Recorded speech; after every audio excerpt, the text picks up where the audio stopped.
श्री कृष्ण कहते हैं, तुम्हारा अधिकार केवल कर्म करने में है, फल की चिंता करना तुम्हारा काम नहीं। इसलिए न तो फल के लिए कर्म करो और न ही कर्म करने से पीछे हटो। ये कथन हमें जीवन में गहरी प्रेरणा और मार्गदर्शन प्रदान करता है। श्री कृष्ण ने अर्जुन को ये बात समझाते हुए बताया कि जीवन में हर व्यक्ति को अपने कर्तव्यों का पालन पूरी निष्ठा और ईमानदारी से करना चाहिए। उनके इस कथन में कई महत्वपूर्ण संदेश छिपे हुए हैं।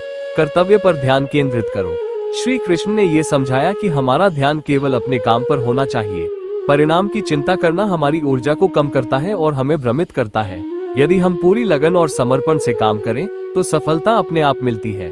फल की चिंता छोड़ो। किसी भी कार्य को करते समय हमें परिणाम के बारे में सोचना छोड़ देना चाहिए। परिणाम कई अन्य चीजों पर निर्भर करता है जिन पर हमारा कोई नियंत्रण नहीं होता।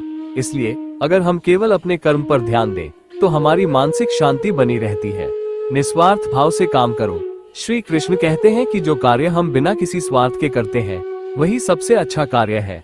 जब हम किसी काम को करने के पीछे केवल लाभ की सोचते हैं तो वह कर्म अधूरा और असंतोषजनक रह जाता है। आलस्य से बचो। कभी कभी लोग ये सोचते हैं कि अगर परिणाम निश्चित नहीं है तो काम करने का क्या फायदा, लेकिन श्री कृष्ण इसे गलत मानते हैं। वे कहते हैं कि कर्म करना हमारा धर्म है और निष्क्रियता जीवन का सबसे बड़ा दुश्मन है। जीवन में उपयोगिता। श्री कृष्ण का ये कथन आज के जीवन में भी उतना ही प्रासंगिक है। ये हमें सिखाता है कि जब हम अपने कर्म पर ध्यान केंद्रित करते हैं और परिणाम की चिंता छोड़ देते हैं तो हम अपने कार्य में बेहतर प्रदर्शन कर पाते हैं। साथ ही ये हमें तनाव मुक्त जीवन जीने का तरीका भी दिखाता है।